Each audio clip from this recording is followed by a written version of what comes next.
तो अभी दोस्तों बढ़िया करके ना घास भी निकाल दिया है। घास काट रही थी, यहाँ नीचे से अजीब अजीब आवाज़ आ रही थी और इस जल्दी जल्दी के चक्कर में यहाँ हाथ भी कट गया। आप इतने फिट कैसे रहते हो? अगर मैं अपनी पहले की बात करूँ तो मैं ना अपने आप को पहले से ही फिट रखती हूँ। किसको बोलते हैं फिर वो?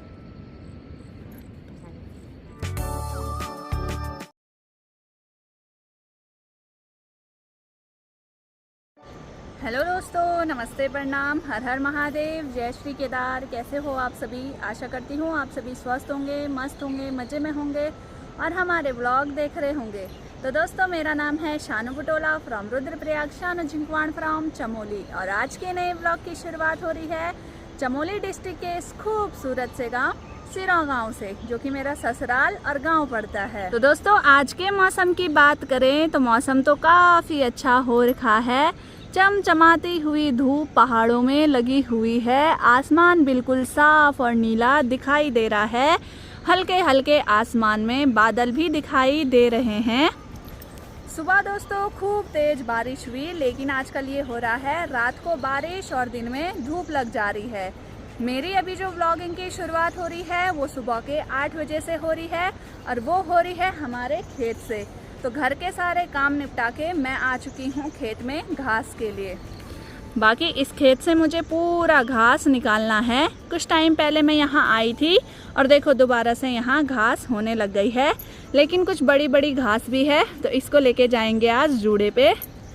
तो चलो अभी फटाफट से हम घास काटना शुरू करते हैं। कल के व्लॉग में आपने देखा होगा, कल मुझे चिमड़ों ने खा दिया था। हल्की हल्की सूजन अभी हाथों में है, लेकिन चलो ठीक है, काम वाम हो रहा है हाथों से। अभी धूप भी ना बहुत तेज लग गई है। ऐसा लग नहीं रहा है कि सुबह के 8 बज रहे हैं। आजकल हमेशा रोज यही हो रहा है, सुबह तक 7 बजे तक 6 बजे तक बारिश रह रही है और उसके बाद धूप ऐसे लग रही है कि लग भी नहीं रहा कि बारिश हुई होगी। तो चलो अभी फटाफट से हम घास काटना शुरू करते हैं।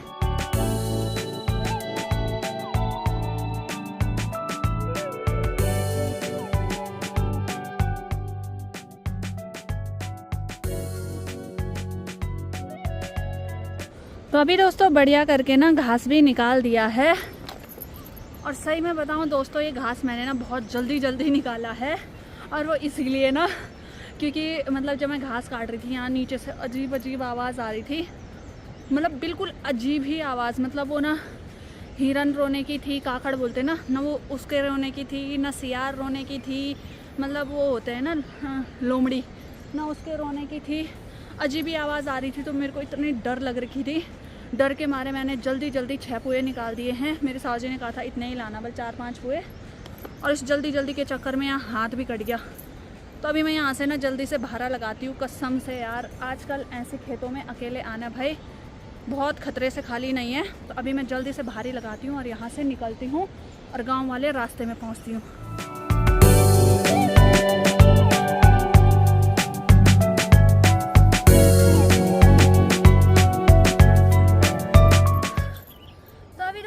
मुश्किल से मैं उन खेतों से आ गई हूँ सीधे रास्ते में। और खेत भी आजकल इतने भर रखे हैं ना फसलों से। ये देखो इतनी बड़ी बड़ी फसल जो है खेतों में हो रखी हैं और आने जाने का ना बिल्कुल भी रास्ता नहीं बचा हुआ है, क्योंकि रास्तों में भी घास हो रखी है बड़ी बड़ी।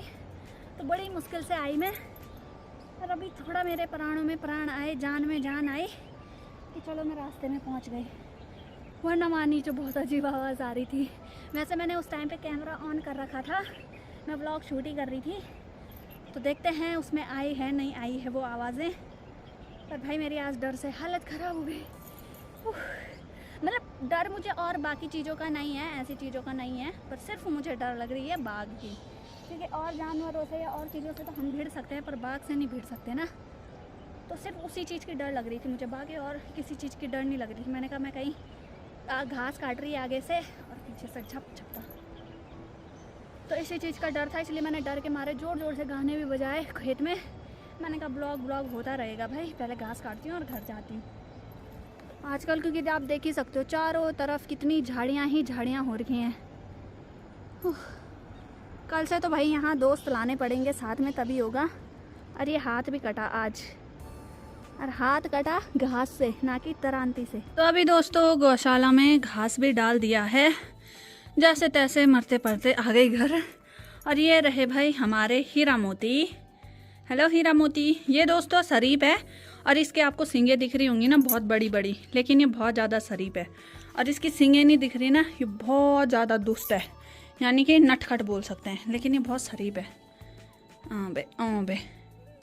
और बाकी ये रहा भाई हमारा डमरू। और जैसे डमरू का नाम लेते हैं, डमरू के कान खड़े हो जाते हैं। क्यों डमरू? ए डमरी, डमरी, ये देखो, जैसे इसका नाम लिया वैसे इसके कान खड़े। और जब ये डमरू बड़ा हो जाएगा तब मैं कितनी उम्र की रहूंगी, कितनी एज रहेगी डमरू मेरी, जब तू दूध देना शुरू करेगा? हैं? कोई नहीं, तू मेरे बच्चों को दूध तो पिलाएगा नहीं भाई। अभी देख, अभी तो छोटा बच्चा है ना, मैं तुझे कितने प्यार से रखती हूँ। और जब तू बड़ा हो जाएगा, जब तू दूध देगा तो हमारे बच्चे दूध पिएंगे नहीं भाई। तो देखो भाई ये डमरू, ये देखो इसके नखरे, देखो इसके नखरे, इसके नखरे। तो चलो भाई दोस्तों, अभी थोड़ा ना बाहर गौशाला की साफ सफाई कर लेते हैं। और आज दोस्तों सुबह बारिश होने के बावजूद भी इतनी उमस हो रही है ना, इतनी उमस, मेरे पे तो 2-3 लीटर पसीना आ गया होगा भाई। अगर इस पसीने के नीचे डब्बा लगाते तो वो डब्बा फुल भर जाता, इतनी पसीना आ गई। तो चलो कोई बात नहीं, पसीना आना भी ठीक होता है शरीर के लिए। हाँ, बाकी मुझे ना एक कमेंट आ रखा था परसों के, उसमें दीदी आप इतने फिट कैसे रहते हो? तो ऐसे ही रहती हूँ दोस्तों, सुबह उठ जाओ, सुबह अपने काम धाम में लग जाओ। एक होता है ना, जो लोग ऐसे गांव के काम नहीं करते हैं, वो लोग अपना वर्कआउट वगैरह करते हैं, लाइक रनिंग, जिम वगैरह करते हैं, योगा वगैरह करते हैं। लेकिन दोस्तों हमें मतलब ज़रूरत नहीं पड़ती इन सब चीज़ों की, क्योंकि हम सुबह उठते हैं, सुबह हमारे काम धंधे स्टार्ट हो जाते हैं, तो उनमें हमारे शरीर का जो है वर्कआउट शुरू हो जाता है। और अगर मैं अपनी पहले की बात करूँ तो मैं ना अपने आप को पहले से ही फिट रखती हूँ, है ना। ऐसा नहीं है कि मैंने डाइट कर दी, डाइटिंग मैंने ज़िंदगी में आज तक कभी नहीं की। हाँ, ऐसी चीज़ है कि मैं अच्छी डाइट लेती हूँ, खाने में ना अच्छा प्रोटीन लेती हूँ, अच्छी चीज़ें खाती हूँ। और जब मतलब मैं कमरे में रहती थी, जब शादी नहीं हुई थी, पढ़ाई वगैरह करती थी, और शादी के बाद भी जब 2 साल तक मैंने पढ़ाई की कमरे में, तो उस टाइम तक मेरा रहता था रनिंग करना। तो मैं प्रॉपर रनिंग करती थी, प्रॉपर। और रनिंग भी मेरी मतलब तगड़ी ही रहती थी। बाकी जो मेरे साथ रनिंग वगैरह करते रहे होंगे बॉयज़ लोग, उनको पता है कि मतलब मेरी रनिंग कैसी रहती थी। तो बाकी दोस्तों रनिंग वगैरह जो मेरा रहता था, मैं कभी रनिंग वगैरह ना लड़कियों के साथ नहीं करती थी। मेरी जो रनिंग वगैरह रहती थी वो लड़कों के साथ ही होती थी, जो मेरे कॉलेज फ्रेंड रहते थे, कोचिंग के फ्रेंड रहते थे, उनके साथ मेरी रनिंग रहती थी। क्योंकि हम पहले से एनसीसी में ही थे और हमें लड़कों के बीच रहना सिखा दिया था, इसीलिए हम बिल्कुल भी झिझक नहीं करते कि ये लड़का है ये लड़की है, हमें बिल्कुल भी नहीं होती, क्योंकि हम पहले से उस वाले बैकग्राउंड में रह रखे हैं। तो वहाँ हम एक समान ही मानते हैं, कि मतलब ऐसा नहीं मानते कि ये लड़का है तो शर्माओ, ऐसा कुछ नहीं होता है। बाकी रनिंग वगैरह भी हमारी पहले से उन्हीं के साथ होती थी, एनसीसी रहती थी। तो मतलब मेरी रनिंग ऐसे हो गई थी कि कहीं ना कहीं देखा जाए तो मतलब लड़कों के स्टेप थोड़ा बड़े होते हैं हमारे अकॉर्डिंग। वैसे लड़कियों के भी अच्छी होती हैं, अच्छी रनिंग एथलीट होती हैं लड़कियां, मैं मना नहीं कर रही हूँ, लेकिन हम जैसे ना, तो मेरी उनके साथ ही रनिंग होती है, तो इसीलिए मुझे आदत है, माँ हुएगी, तो इसीलिए मुझे आदत थी रनिंग वगैरह की। तो अभी भी मतलब काफ़ी टाइम हो गया मुझे रनिंग छोड़े हुए। खैर, तो अभी तो गाँव के काम वगैरह कर रही हूँ, तो मुझे फ़िलहाल रनिंग की ज़रूरत नहीं है। तो अभी मैं सोच रही थी कि जो गोपेश्वर स्टेडियम है एक दिन जहाँ वहाँ भी जाऊँ, क्योंकि ऐसा कौन सा फील्ड है श्रीनगर, देहरादून और जहाँ भी मैं रही हूँ, वैसे श्रीनगर और देहरादून ही रही हूँ जहाँ मैंने रनिंग नहीं कर रखी है। तो बस इसीलिए ही हम फिट रहते हैं। और बाकी खान पान पे मैटर करता है, अपने शरीर के वर्कआउट पे मैटर करता है। बाकी कोई नहीं, एक दिन जब कभी फील्ड हो जाऊंगी तो आपको बताऊंगी कि कैसे रनिंग वगैरह मैं करती थी और कैसे मेरे वर्कआउट रहते थे, तो मैं आपको ज़रूर बताऊंगी। दोस्तों मुझे ना यहाँ पूरी गौशाला की सफाई करनी है, यानी कि खर की सफाई करनी है, क्योंकि यहाँ पे भैंस वगैरह को नहलाया था और बैल वगैरह सुबह तक भारी थी, तो यहाँ थोड़ा गोबर वगैरह हो रखा है, तो यहाँ मैं थोड़ा ना साफ़ सफाई कर लेती हूँ। सासू जी भी जंगल चले गए हैं, तो सासू जी को टाइम नहीं मिला होगा साफ़ करने का, तो चलो मैं ही कर देती हूँ, कोई बात नहीं। तो बस ऐसे ही मिलजुल के हम घर में काम करते हैं, तो हमारे काम सारे हो जाते हैं और हम मस्त रहते हैं। बाकी मेरा काम बस दोस्तों दिन तक ही रहता है, उसके बाद तो मैं रेस्ट ही करती हूँ एडिटिंग वगैरह करने के बाद, तो ऐसा ही चलता है। और बाकी मतलब अभी जो मैंने रनिंग की बात करी है, तो और ये बात करी है कि मैं उस माहौल में रही हूँ कि जहाँ मतलब हम सबको बराबर समझते हैं, लड़का लड़की, तो अभी आप लोग मेरी ये वाली लाइफ देख रहे हो, तो इसलिए आपको नहीं पता कि मैं इससे पहले कौन सी लाइफ जी के आ गई हूँ, या मेरा पहले गोल क्या था, या मैं पहले कैसे रहती थी, पहले मेरी लाइफ स्टाइल कैसी थी। तो आपको ये सब चीज़ें नहीं पता, लेकिन कभी मैं अपनी कहानी सुनाऊंगी तो मैं आपको ज़रूर बताऊंगी कि पहले मेरी लाइफ स्टाइल कैसी थी और अब कैसे हो चुकी है। और थोड़ा मुश्किल होता है मतलब यहाँ से यहाँ कूदना, और ऐसे मतलब ये वाली लाइफ स्टाइल मेरी बिल्कुल थी नहीं, बस हमने अपने माँ लोगों को ही देखा था, इसलिए उनसे सीख के आज हम खुद कर भी रहे हैं। हमें सिखाया नहीं गया, मतलब हम देख देख के सीख रखे हैं, मतलब मायके में माँ को देख करके, ससुराल में सासू जी लोगों को देख करके। तो कभी अपनी स्टोरी सुनाऊंगी पहले की कि पहले मेरी लाइफ स्टाइल कैसे थी, तब आपको बहुत अच्छे से समझ आ जाएगा कि मतलब बिफोर आफ्टर क्या लाइफ थी। फिर आप लोग मतलब वैसा अभी कोई जजमेंट तो नहीं देता है, कोई मतलब अभी जज तो नहीं करता है, अब तो नहीं करता, लेकिन शुरू शुरू में लोग करते थे, लेकिन धीरे धीरे लोगों को पता चल गया है। बाकी जो इक्का दुक्का हैं या कोई आने वाले होंगे तो उनके लिए थोड़ा एक वीडियो बनाऊंगी मैं कि पहले कैसे रहती थी, क्या रहती थी, तो तब जाके सब क्लियर हो जाएगा। तो अभी हम करते हैं गौशाला की सफाई।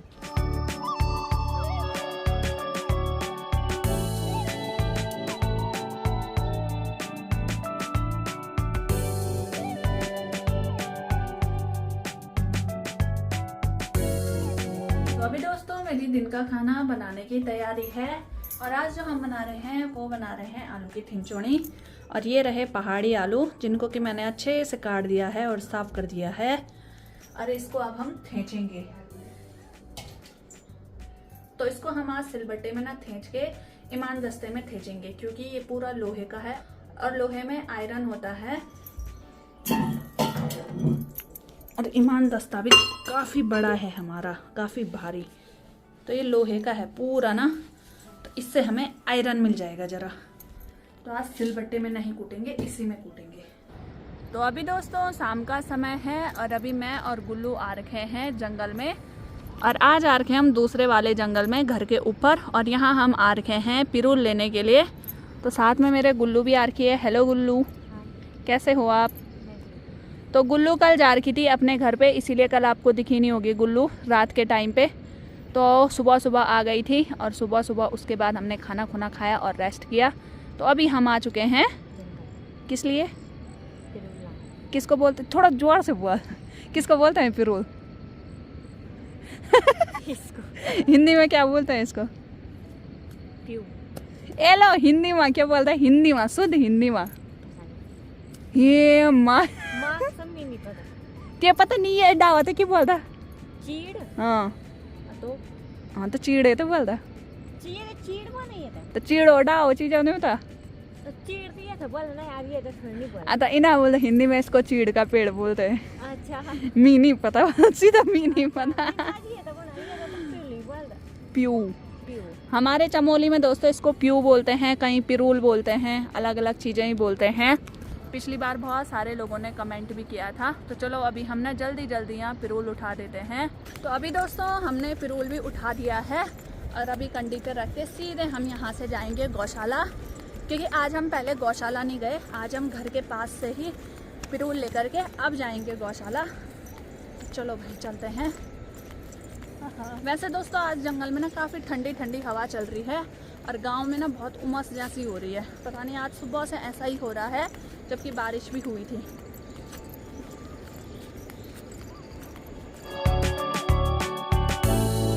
तो अभी दोस्तों मैं गौशाला में भी पहुंच चुकी हूं, और यहाँ पे मैंने पिरूल डाल दिया है।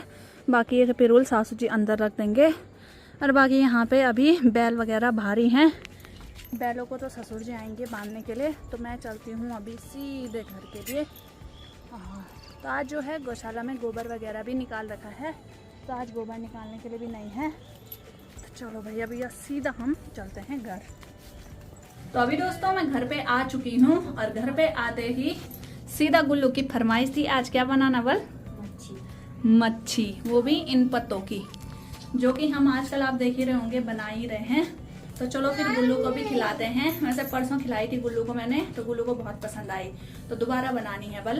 और बाकी इधर मतलब बैठ भी रखे हैं लोग, तो उन्होंने भी कहा कि बनाओ बल, हमें भी खिलाना। तो चलो फिर अभी जल्दी से ना मच्छी बनाते हैं।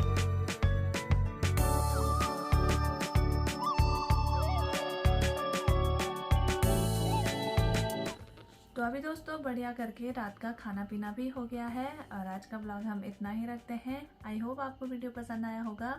वीडियो पसंद आए तो लाइक करना, शेयर करना, जो नए हैं चैनल को सब्सक्राइब जरूर करना। कल मिलते हैं एक और नए ब्लॉग के साथ। तब तक आप स्वस्थ रहिए, मस्त रहिए, मजे में रहिए और हमारे ब्लॉग देखते रहिए। Tata bye bye. जय देवभूमि उत्तराखंड। हर हर महादेव। जय श्री कृष्ण।